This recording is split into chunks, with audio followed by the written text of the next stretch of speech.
Cíntia Bessa e Sheila Guevara. Um prazer ter vocês aqui no podcast da 333.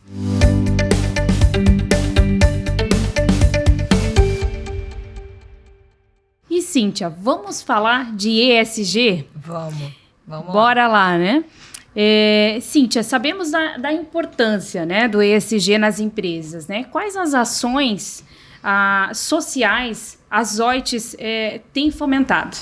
Obrigado pela pergunta, obrigado por estar aqui comigo. Que bom. Muito bom, muito gostoso a gente poder falar sobre esse tema, né? E muito bom estar do lado da Sheila para falar sobre isso. O ESG é uma sigla, né? Que fala de todas as ações ambientais, que é o E, sociais, que é o S, e de governança que uma empresa pode ter pensando em reduzir risco e aumentar impacto, né? E aí vou falar um pouco dessas três siglas na Zoetis, né? O que a Zoetis hoje faz? Quando a gente fala do âmbito do ambiental, né? A gente está falando da preocupação com o planeta, né? Do meio ambiente. Depois que a Zoetis liberou o objetivo de emissão zero de CO2 até 2030, a gente desenhou um programa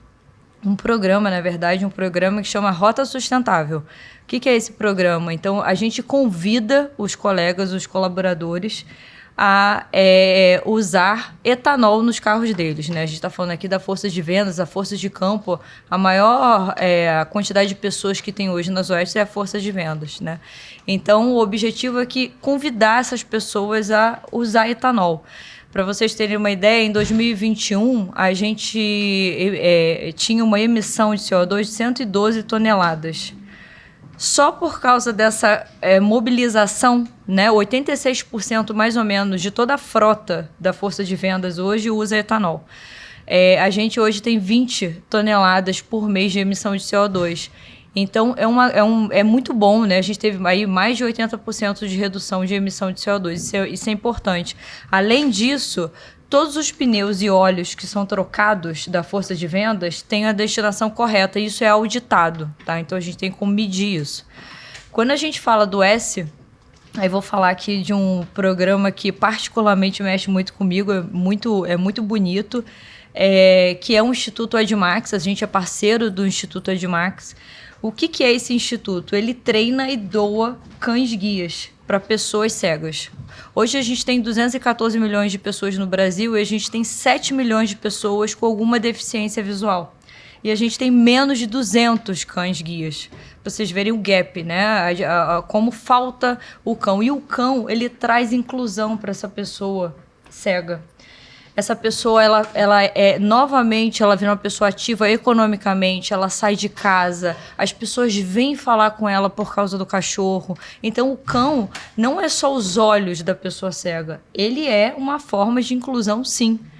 Além disso, o Instituto Edmax tem um segundo programa que todo cão que não vira um cão-guia, né, ele não tem perfil, ele não gosta daquele trabalho, porque o cão tem que gostar, ele é destinado como cão de assistência para crianças com TEA, que é o transtorno do espectro autista.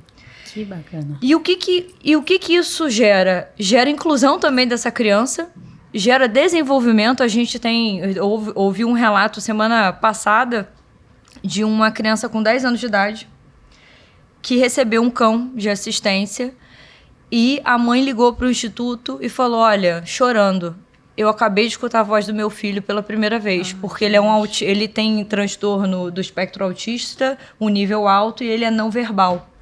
E por causa do cachorro, em poucos dias ela escutou a voz do filho chamando o cachorro. Então isso também é uma forma de diversidade e inclusão, de você permitir que aquela criança tenha outros estímulos, né? Que muitas vezes essas crianças não têm. E quando eu falo do G de governança, a gente tem um programa que chama Safe to Say, que é Seguro Falar, onde todos os colegas da Zoetis recebem treinamentos e tem formas de fazer qualquer denúncia sobre qualquer prática que ele ache que não está alinhado com as políticas e tem alguma dúvida, ele pode fazer alguma denúncia, e pessoas de fora também. Então, no próprio site da Zoete tem um lugar lá que as pessoas podem fazer denúncias.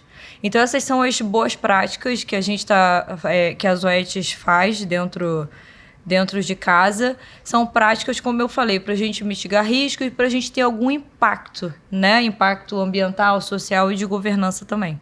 Perfeito, Cíntia.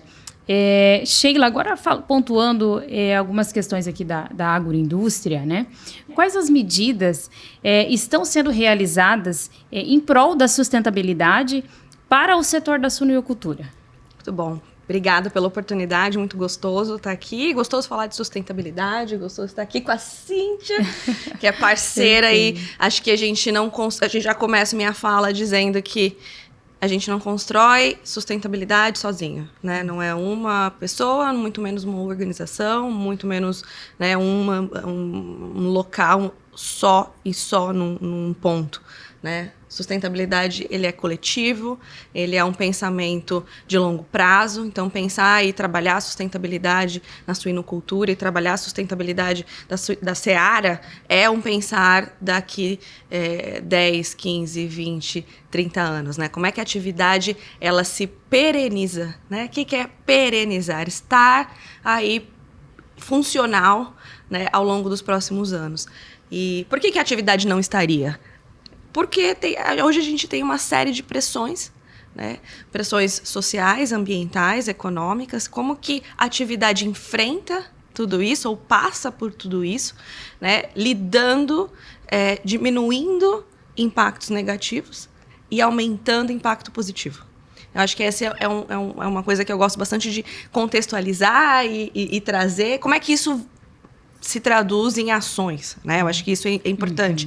Mas o conceito é importante a gente ter, porque é para todas as empresas, né? É para todos os setores. Não é uma agenda aqui não é uma agenda única. Hoje a gente tem uma estratégia de sustentabilidade para a Seara. A Seara é uma empresa do grupo JBS, então é uma estratégia global e está alinhada com 5 pilares, que vão desde da produção responsável, da compra de matéria-prima e de insumos de forma responsável, trabalhando as nossas indústrias, as nossas pessoas, operando responsavelmente, né? Então, até o consumidor. Então, isso é uma estratégia bem ampla, uma estratégia bem...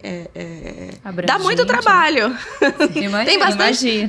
Mas tem muito trabalho e tem muito propósito, né? Então, quando a gente começa a ver tudo isso se transformando em mudança, então como que a gente hoje na agroindústria se prepara para entregar as nossas metas de 2030?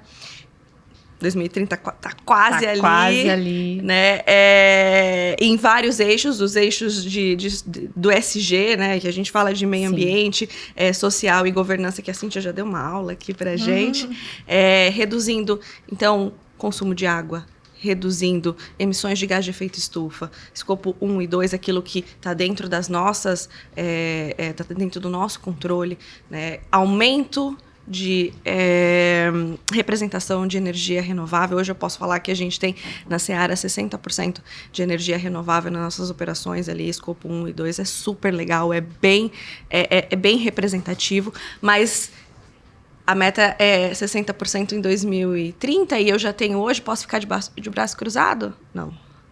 É um trabalho de todos os dias, porque a empresa continua crescendo, a empresa continua produzindo e a gente tem que estar pensando em alternativas responsáveis, alternativas... Constância, né? Constância, coerência. Já estou pegando algumas coisas que eu ouvi no painel aqui, muito, muito, muito importante para a gente.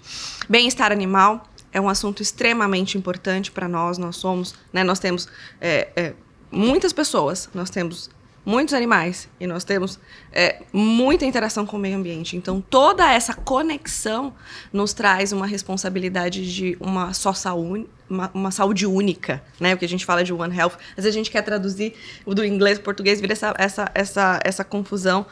Mas é trabalhar uma saúde única, né? Pessoas saudáveis, animais saudáveis, planeta saudável. Se eu consigo ter essa conexão e se eu consigo trabalhar em todos esses 3 grandes atores, essas 3 grandes dimensões, eu estou contribuindo para a perenidade do negócio. Né? Um funcionário, um colaborador feliz, ele trata bem o animal. Um animal bem tratado, ele está gerando menos impacto para o meio ambiente. Né? Então, eu sempre falo que todo animal que morreu sem cumprir ali a função social de alimentar, né, a população aí crescente, é um desperdício. E a gente tem que combater isso. Então, a gente tem que combater mortalidade, a gente tem que combater desperdício com todas as tecnologias, com todo o pool de ferramentas, ou todas as ferramentas que a gente tem no mercado. A gente fala de uma estratégia como um todo, né? De uma estratégia como um todo que conecta todos os parceiros ao longo da cadeia. Então, esse é um pouco do que a gente vem começando aí há muitos anos já que estão implementados. A gente tem energia renovável aí na cadeia, né, suína, então os integrados, os parceiros integrados, a gente vem monitorando e muito, muito mais por vir. E a gente acabou de escutar no painel que tudo que é relevante na humanidade tem algum impacto coletivo. Sustentabilidade tem impacto coletivo. Sustentabilidade não é só individual, né? Então, quando a gente fala aqui de redução de lixo, uso consciente da água, da energia, quando a gente pensa em inclusão, né? Diversidade e inclusão, quando a gente pensa em boas práticas de governança também, né? Isso tudo é coletivo, não é individual. Então, isso é super importante, né? Eu fiquei grudada com essa frase que a gente ouviu no painel agora. É exatamente essa percepção. Para mim, sustentabilidade e diversidade e inclusão são palavras, são quase que conceitos que se fundem. Porque estão interligados, estão né? muito interligados. Eu não consigo ter sustentabilidade e pensar nessa perenidade do negócio, da atividade, se eu não tiver diversidade. Eu preciso de novas tecnologias, eu preciso de um pensar diferente, eu preciso resolver problemas que estão, às vezes, há muitos anos rodando e não consegue, porque são sempre as mesmas pessoas pensando as mesmas coisas, com o mesmo histórico. A gente precisa ter pessoas, conceitos diferentes, com histórias diferentes, com ideias diferentes, para trazer soluções para sustentabilidade. Então, e teve essa pergunta, né? Teve essa pergunta no painel, como os líderes trabalham com gerações diferentes. Sim. E a geração diferente é isso, é trazer inovação com sustentabilidade, inovabilidade. Inovabilidade, Exatamente. Então, assim, é isso que a Sheila está falando. E sustentabilidade, para você ter uma empresa, um negócio sustentável, você precisa ser diverso. Você precisa ter ideias diferentes, gerações diferentes, pessoas diferentes, né? Falando de coisas diferentes e também trazer incluir. Porque não é só você trazer, não é só chamar para festa, é chamar para dançar também. É isso aí. Não é isso? Perfeito. Cíntia e Sheila, um prazer novamente, né, estar aqui com vocês, de trazer em pauta aí conteúdos tão ricos. E a 333 agradece aí a participação de vocês aqui no podcast. Obrigada. Eu que agradeço. Obrigada. Muito bom. Muito bom.